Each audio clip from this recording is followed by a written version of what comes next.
네, 오늘 우리 함께 나누실 말씀은 이사야 66장 1절부터 9절까지의 말씀입니다. 이사야 66장 1절부터 9절의 말씀 우리 함께 합독하시겠습니다. 여호와께서 이와 같이 말씀하시되 하늘은 나의 보좌요 땅은 나의 발판이니 너희가 나를 위하여 무슨 집을 지으랴 내가 안식할 처소가 어디랴 나 여호와가 말하노라 내 손이 이 모든 것을 지었으므로 그들이 생겼느니라. 무릇 마음이 가난하고 심령에 통회하며 내 말을 듣고 떠는 자 그 사람은 내가 돌보려니와 소를 잡아 드리는 것은 살인함과 다름이 없이 하고 어린 양으로 제사를 드리는 것은 개의 목을 꺾음과 다름이 없이 하며 드리는 예물은 돼지의 피와 다름이 없이 하고 분향하는 것은 우상을 찬송함과 다름이 없이 행하는 그들은 자기의 길을 택하며 그들의 마음은 가증한 것을 기뻐한즉 나 또한 유혹을 그들에게 택하여 주며 그들이 무서워하는 것을 그들에게 임하게 하리니 이는 내가 불러도 대답하는 자가 없으며 내가 말하여도 그들이 듣지 않고 오직 나의 목전에서 악을 행하며 내가 기뻐하지 아니하는 것을 택하였음이라 하시니라. 여호와의 말씀으로 말미암아 떠는 자들아 그의 말씀을 들을지어다. 이르시되 너희 형제가 너희를 미워하며 내 이름으로 말미암아 너희를 쫓아내며 이르기를 여호와께서는 영광을 나타내사 너희 기쁨을 우리에게 보이시기를 원하노라 하였으나 그들은 수치를 당하리라 하셨느니라. 떠드는 소리가 성읍에서부터 들려오며 목소리가 성전에서부터 들리니 이는 여호와께서 그의 원수에게 보응하시는 목소리로다. 시온은 진통을 하기 전에 해산하며 고통을 당하기 전에 남아를 낳았으니 이러한 일을 들은 자가 누구이며 이러한 일을 본 자가 누구이랴. 나라가 어찌 하루에 생기겠으며 민족이 어찌 한순간에 태어나겠느냐. 그러나 시온은 진통하는 즉시 그 아들을 순산하였도다. 여호와께서 이르시되 내가 아들을 갖도록 하였은즉 해산하게 하지 아니하겠느냐. 내 하나님이 이르시되 나는 해산하게 하는 이인즉 어찌 태를 닫겠느냐 하시니라. 아멘. 할렐루야. 이제 우리가 이사야 마지막 66장에 들어왔습니다. 하나님은 이제 이사야 66장에서 이사야를 서열을 이제 마무리하시면서 우리에게 무엇보다 처음에 이제 창조주이신 여호와 하나님에 관한 이야기를 하시게 됩니다. 그래서 하나님은 오늘 1절 말씀에 보시면은 하늘은 나의 보좌요 땅은 나의 발판이다 이렇게 얘기하십니다. 그리고 2절 말씀에서 보시면은 내가 모든 것을 지었다 이렇게 얘기를 하십니다. 그러니까 하나님이 이제 이렇게 창조주이신 여호와 하나님이시라는 것을 말씀하시는 이유는 뭐냐? 성전에 관한 이야기를 하시기 원해서입니다. 실제로 이스라엘 백성들에게 가장 중요한 삶의 중심은 언제나 성전이었습니다. 그러니까 성전에서 모든 것들이 다 이루어졌죠. 구약 시대에 특히 이제 성전이 지어지기 이전의 시대를 우리가 생각해 보면 이스라엘 백성들이 그 광야의 생활을 할 때 장막을 치며 생활을 했습니다. 그 성막이라고 얘기하는 그 성막은 어떤 그 상황으로 이제 이루어지게 되었냐면 이스라엘 백성들의 언제나 그 성막은 중심에 있었습니다. 이게 동서남북으로 모든 족속들이 이렇게 포진되어 있으면 이게 사각형이라고 생각하시면 이렇게 위에 이렇게 네모나게 그 정사방으로 4개씩이라고 생각하시면 됩니다. 4개씩 이렇게 해도 4개씩 이렇게 4개씩 이렇게 하면 이렇게 해서 이제 결국에는 그렇게 해서 이제 만들어지는 이제 그 사각형 모양 안에 늘 언제나 무엇이 중심이 됩니까? 성막이 중심이 되어집니다. 그리고 이스라엘 백성들이 행진할 때도 역시 마찬가지로 앞서고 뒤서고 모든 것들 앞에 중심에 무엇이 이제 가게 되냐면 이 성막을 이제 가지고 가게 되는 거죠. 그러니까 모든 삶의 중심이 어디 무엇으로 이루어지게 되는 것이냐? 이게 성막을 중심으로 이루어지게 되고 나중에도 이제 그 성전이 세워지고 난 뒤에도 이제 모든 삶의 중심은 다 무엇이었을까요? 성전 중심이 되어집니다. 그래서 이스라엘 백성들에게 가장 중요한 핵심은 예루살렘 성전이죠. 지금도 모든 것이 다 성전이 다 무너졌죠. 지금은 뭐 성전이 다 흔적조차 남아 있지 않고 여러분들 혹시 보신 것이 있다면 예루살렘의 서쪽 벽이라고 나와 있죠. 서쪽 벽이라는 것은 성전의 벽이 아니라 예루살렘 성의 벽입니다. 성의 서쪽 벽만 일부가 지금 남아 있고 거기에 통곡의 벽이라고 하는데 거기다가 이렇게 막 기도 제목을 막 써서 집어넣고 막 기도하는 모습들을 한번 TV에서 이렇게 보신 적 있으시죠? 그거는 성전이 아닙니다. 그건 성전이 아니고 성벽입니다. 성벽. 일부의 성벽이 남아 있고 아직까지 성전은 재건되지 못합니다. 그래서 일부 여러분들이 혹시 인터넷 사이트 같은 데서 이렇게 유튜브나 이런 채널에서 보게 되면 뭐 예루살렘 제2성전 건립 뭐 이런 거 나오죠. 그거 다 거짓말입니다. 그거 지금 진행되는 거 아무것도 없고 뭐 그거 이야기하는 거 다 거짓말이니까 듣지 마십시오. 누가 저한테 물어봅니다. 목사님 제2성전이 건립됩니까? 이렇게 물어봐요. 그런 분들이 계세요. 근데 여러분들 그거 다 거짓말이고 아직 뭐 일어나지도 않은 일이고 일어날 수도 있을까요, 없을까요? 일어나면 성경이 틀린 겁니다, 여러분. 성전이 재건된다 하면 예루살렘 성전이 재건된다 하면 이 성경이 틀린 겁니다. 그러니까 성전이 재건된다 해도 그건 성전일 수 없는 겁니다. 그러니까 하나님이 허락하신 성전이어야 되죠, 그죠? 그러니까 여러분들 기억하셔야 됩니다. 만약에 진짜 성전이 막 하나님의 허락하에 뭐 예루살렘에 세워졌다. 뭐 그러면 여러분 그거는 둘 중에 하나인 겁니다. 하나님이 틀리시든지 하나님이 그게 거짓말이든지. 근데 그게 거짓말일 수밖에 없는 거예요. 만약 세워진다 할지라도. 그러니까 결국에는 이제 이스라엘 백성들이 그만큼 성전 중심이었는데 지금은 없어졌다는 것을 제가 말씀을 드리는 거고요. 어쨌든 이스라엘 백성들이 성전 중심으로 살았는데 이 성전 중심으로 살면서 늘 언제나 무엇에 대한 생각을 하게 됐냐면 그러니까 모세 시대 때에도 마찬가지였지만 그곳에 누가 늘 임재하는 겁니까?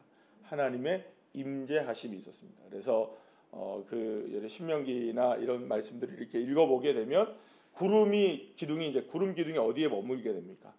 성막 위에 이제 머물게 되고 그 성막 위에 머물렀던 구름 기둥이 움직이면 이스라엘 백성들 어떻게 됩니까? 자, 짐 싸자 해서 움직여야 되는 겁니다. 또 구름 기둥이 딱 멈추면 어떻게 됩니까?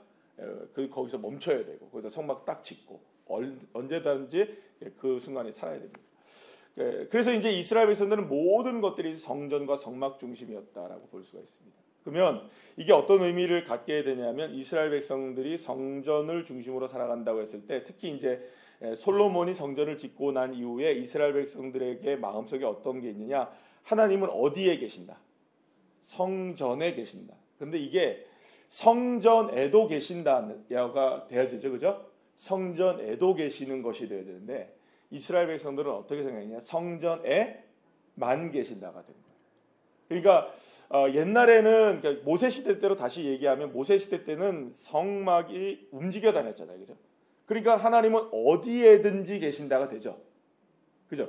성막에만 계시는 게 아니죠. 하나님은 그때에 이게 눈으로 볼 수 있었던 겁니다. 그러니까 구름 기둥이 멈추게 되면 거기에 성막을 자기들이 짓게 되면 하나님이 임재하시는 그곳에 좌정하시고 또 하나님이 이제 구름 기둥의 모습으로 움직이시면 또 우리가 움직여야 되는구나. 그러면 어디나 하나님이 계신 거죠. 그런데 이제 붙박이 성전이 만들어진 이후에 이스라엘 백성들의 생각이 바뀐 겁니다. 붙박이 성전이잖아요. 이제 그 성전을 움직입니까? 안 움직입니까? 예루살렘 성전은 움직이지 않잖아요. 그러니까 그곳에만 붙박이로 계신 하나님. 그러니까 어떻게 바뀌었냐면 어디에나 계시는 하나님이셨는데 성전에만 계신 하나님이 된 거예요. 그러니까 그 안에서만 하나님이 계시다고 생각하는 것과 어디나 하나님이 계시다고 생각하는 것과는 전혀 다른 거죠. 그러니까 성전에 들어와서는 거룩하게 하면 누구를 만날 수 있는 겁니까? 하나님이 여기 계시니까. 근데 성전에 밖으로 나가기만 하면 뭐 상관이 없는 거예요. 하나님이 계시지 않으니까. 그러니까 이스라엘 백성들이 착각하고 살아가는 거죠. 성전에서는 누구를 향해서 온전하게 예배를 드립니까? 하나님을 향해 제사도 드리고 다 하는 거예요. 그래서 오늘도 본문에 나오잖아요. 소를 잡아 드리고 뭐 양을 잡아 드리고 피를 뿌리고 예물을 드리는 이런 얘기 나옵니까? 안 나옵니까? 그러니까 나오는 거예요.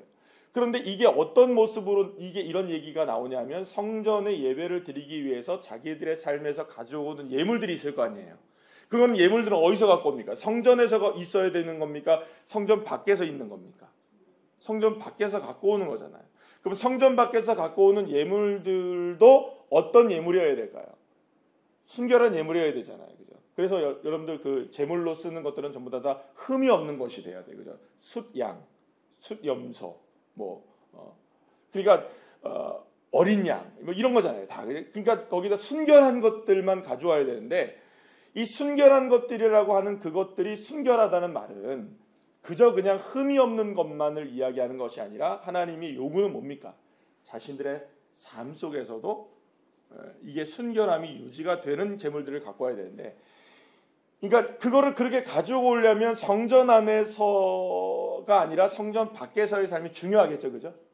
성전 밖에서의 삶, 성전 밖에서의 삶이 중요한데 성전 밖에서의 삶은 엉망인 거예요. 그러니까 이스라엘 백성들이 생각할 때는 성전 안에만 계시는 하나님이신 거예요. 그런데 하나님이 뭐라고 말씀하시냐? 1절 말씀에 하늘은 나의 보좌요 땅은 나의 발판이다 이렇게 얘기합니다. 나는 어디에나 계신 하나님은, 그러니까 하늘이 있고 땅이 있는 곳은 다 누가 계시는 겁니까? 하나님이 계신 곳이다. 하나님의 집이 여러분들 붙박이인 예루살렘 성전에만 계실 수 있다 없다? 없다는 거예요. 모든 것이 나의 집이라는 거예요. 모든 것이 나의 집이다. 그리고 여기서 말하는 거예요. 내가 모든 것을 손으로 지었다라고 해요. 그러면 소와 양의 상태를 하나님이 다 지으신 거예요. 그죠? 인간도 지으신데 하나님은 소나 양도 다 지으신 거란 말이에요. 그러면 하나님이 보시기에 만약에 이렇게 생각해 보시죠. 하나님이 창조주이신 거예요. 만드신 분이신 거예요. 그러니까 만든 사람은 알까요? 모를까요? 알죠. 모든 게 이게 제대로 만든 건지 잘못 만든 건지 알까요? 모를까요? 여러분들 달인들 보시면 기가 막히게 찾아내죠. 잘못된 것들. 그런 거 한 번도 안 보셨습니까? 예. 달인에 보면은 아주 기가 막히게 달리 뭐 틀린 것들, 잘못된 불량품들을 그냥 달인들은 가만히 있는데 우리는 전혀 우리는 알 수 없는데도 탁탁탁탁 꼬집어내면 다 잘못된 거 보이시죠? 이런 거 보신 적 있으시죠? 예, 예. 그 달인은 그렇게 된다고요. 만든 사람은 할 수 있다고요. 하나님이 모르실까요? 이 재물의 상태가 어떤지 아시죠? 이 재물이 어떤 과정을 거쳐 왔는지 아실까요? 모르실까요? 아시죠? 근데 이 사람들이 와서 재물을 드리는 걸 보니까 뭐라고 얘기합니까? 소를 잡아 드리는 것이 살인함과 다름이 없고, 어린 양으로 제사를 드리는 게 개의 목을 꺾어서 드리는 것과 다름이 없고, 여러분들 예물은 배지의 피와 다름이 없고 분향하는 것은 우상을 찬송함과 다름이 없다. 이게 다 뭡니까? 지금 이스라엘 백성들이 지금 들어와서 성전에서 예배를 드리는 이 모습이 가증의 그지가 없는 거예요. 그들은 열심히 합니까? 안 합니까? 지금 다. 그러면 열심이라는 것은 어디에서의 열심입니까? 지금 성전 안에서는 열심이네요. 그러니까 보니까. 그런데 성전 밖에서의 삶은 어땠었던 겁니까? 아닌 거예요. 살인하고 개의 목을 꺾고 돼지의 피를 뿌리고 우상에게 찬양하는 삶을 살면서 가증한 삶을 성전 밖에서는 살다가 성전 안에서만 뭐가 된다? 이게 아니라는 거예요. 하나님. 이럴 수 있는 게 아니라는 거예요. 성전이라는 게. 그러니까 말하자면 지금으로 말하면 교회라는 게 그런 게 아니라는 거죠. 그럼 지금의 삶을 우리가 이제 돌아와서 생각해 보면 이 지금 성전의 개념으로 주님께서 말씀하시는 이 모습은 뭐 교회라고 얘기한다면 그 교회의 개념은 물론 뭐 지금은 많이 다른 개념이긴 하지만 교회의 개념으로 봤을 때 이 교회의 개념은 두 가지라고 얘기할 수 있어요. 우리가 지금 모이는 이런 교회의 개념, 유형 교회의 개념이 있겠죠. 세워진 교회, 우리 지교회라고 말하는 이런 교회들, 우리 새로운 우리 교회 무슨 교회 이런 교회들. 두 번째 교회는 어느 교회 있습니까? 무형의 교회가 있겠죠. 그것은 천상의 교회이기도 하지만 우리 각자에게 주님이 만들어 놓으신 성전인 교회가 있겠죠. 그러니까 결국에는 하나님께서 우리에게 지금 말씀하시는 건 뭐냐? 결국에는 우리 한 사람 한 사람, 뭐 고린도서 3장 16절에서 말씀하시는 것처럼 우리 한 사람 한 사람이 성전인 것을 알지 못하느냐? 뭐 결국에는 주님께서 우리에게 요구하시는 삶의 모습은 어떤 것을 요구하시느냐? 우리의 삶에 보여지는 예배도 정말 중요한 예배와 성전의 삶이겠지만 보이지 않는 곳에서의 예배와 삶도 정말 주님을 향한 온전한 삶이 되어지느냐라는 것을 주님이 보신다는 거죠. 이스라엘 백성들이 결국 실패한 것은, 그러니까 결국에는 뭐 바벨론에게 멸망을 당해서 포로로 끌려가게 되고 이 모든 사단이 일어나게 된 아주 결정적인 원인은 결국에는 이스라엘 백성들이 진정한 예배자가 되었던 겁니까? 못 되었던 겁니까? 못 되었던 거예요. 그러니까 결국에는 심판을 피할 수가 없었던 겁니다. 그럼에도 불구하고 하나님이 날마다 기회를 주셨잖아요. 그죠? 기회를 주시고 또 다시 은혜를 베풀어 주시는 거예요. 그래서 오늘 본문에서도 보시게 되면 그럼에도 불구하고 하나님은 이스라엘 백성들이 다시금 시온에서 아들을 낳게 하시겠다. 그러면 여기서 말하는 시온에서 아들을 낳게 하시겠다는 것은 이건 어떤 모습으로 이야기를 주님이 하시는 거일 수 있을까요? 그러니까 결국에는 이스라엘 백성들에게 다시금 기회를 주시는 거죠. 그러면 이스라엘 백성들이 다시금 기회를 얻게 하시기 위해서 시온의 아들을 낳게 하시고 순산하게 하시겠다라고 말씀하시는 이 아들은 도대체 어떤 아들입니까? 시온에서 낳게 될 아들, 메시아이시죠. 당연히 이분은 예수 그리스도이신 거예요. 그러니까 이스라엘 백성들이 다시금 온전하게 회복될 수 있는 유일한 길은 이스라엘 백성들에게 있지 않다는 거예요. 모든 예배가 온전하게 회복되고 삶이 회복될 수 있으려면 그들을 구원할 진정한 존재이신 메시아가 오셔야 되고 그 메시아이신 예수 그리스도가 필요하다는 것을 이 마지막 이사야서를 통해서 우리에게 이야기하시고 싶으신 겁니다. 그럼 결국에는 이사야서의 결론이라는 것을 우리가 한번 생각해 보면 이사야서는 처음부터 이스라엘의 성공적인 삶을 우리에게 보여주느냐? 아니에요. 실패의 삶을 보여줍니다. 계속해서. 여러분들 히스기야 이야기를 한번 생각해 보죠. 히스기야는 성군이었어요. 하나님을 향한 믿음을 온전하게 갖고 있었던 사람이었단 말이에요. 그런데 그 히스기야는 여러분들 성공했을까요? 결국에는 실패할까요? 성공했지만 실패하는 인생으로 끝나버려요. 마지막이 좋지 않았잖아요. 결국에 얼마나 믿음으로 여러분들 자신의 인생이 여러분들 성공적으로 이루어지게 됩니까? 사르립의 공격도 주님의 은혜 가운데 이겨내고요. 할렐루야. 그죠? 얼마나 놀라운 역사가 일어나요. 그런데 주님께서 또 이 히스기야에게 또 은혜 베풀어 주셔서 병도 고쳐 주시고, 그죠? 하나님이 사인을 주시잖아요. 해를 몇 도 또 뒤로 물러 주셔가지고 15도 물려 주셔가지고 사인을 주시고 고쳐 주시고. 그럼에도 불구하고 히스기야는 성공합니까? 실패합니까? 결국엔 실패해요. 그러니까 성군이 나와도 안 되는 거예요. 좋은 왕이 나와도 안 돼요. 이스라엘 백성의 사람으로서의 어떤 가능성이 있느냐? 안 되는 거예요. 그러면 이스라엘 백성들을 멸망시키셔야 하나님이. 그래서 완전히 다 진멸을 시켜서 없애버려요. 그런데 주님께서 남겨두신 사람들을 바벨론에 보내고 그들을 다시금 되돌이켜 오는 이런 쇼크를 준다는 거예요. 쇼크. 그죠? 엄청난 쇼크입니까? 아닙니까? 나라가 멸망하고 여러분 성전이 파괴되고 포로로 끌려가는 삶이 여러분 이게 보통 일이냐고요. 이게 보통 일이냐고요. 그런 이러한 충격을 이스라엘 백성들이 받았으면 바뀌어야 됩니까? 안 바뀌어야 됩니까? 바뀌어야 되는데 바뀝니까? 안 바뀝니까? 아이고 조금 바뀌다가 안 바뀌네요. 여러분들 나중에 에스라를 읽어보시고 느헤미야를 읽어보십시오. 바뀌어져 있나? 말라기를 읽어보시죠. 말라기서를. 구약의 마지막 성경이잖아요. 그럼 거기는 괜찮을까요? 아니에요. 안 괜찮아졌다고요. 안 괜찮아졌어요. 그러면 희망이 없는 걸까요? 주님께서 왜 이야기를 하시냐? 이런 모습들을 보여주시느냐? 결국에는 인간으로서의 희망은 없다. 오직 인간의 희망이 될 수 있는 분은 여호와 하나님 한 분이신데 그분이 우리를 구원하기 위해서 누구를 보내시는 것이냐? 예수 그리스도를 보내시는 것이고 그 예수 그리스도를 통해서만 우리 한 사람 한 사람이 성전이 되어지고 하나님의 자녀가 되어지는 권세를 누릴 수가 있게 되고 그분과 함께 살아갈 수 있는 하나님의 자녀로서의 회복이 이루어질 수 있다는 것을 말씀해 주시는 것이죠.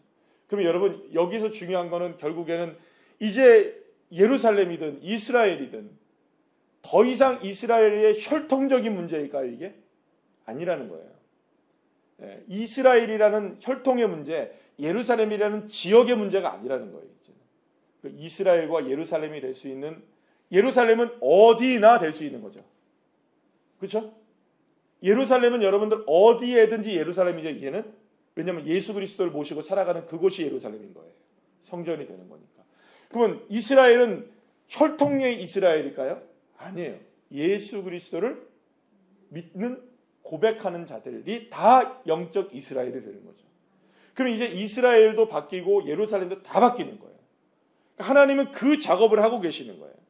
어떤 작업? 이제는 더 이상 혈통으로서 무엇으로서 그렇게 가능성이 아니라 이제는 모든 근본적인 문제를 해결하기 위해서 우리에게 뭐를 보내주시겠다고 약속하시느냐?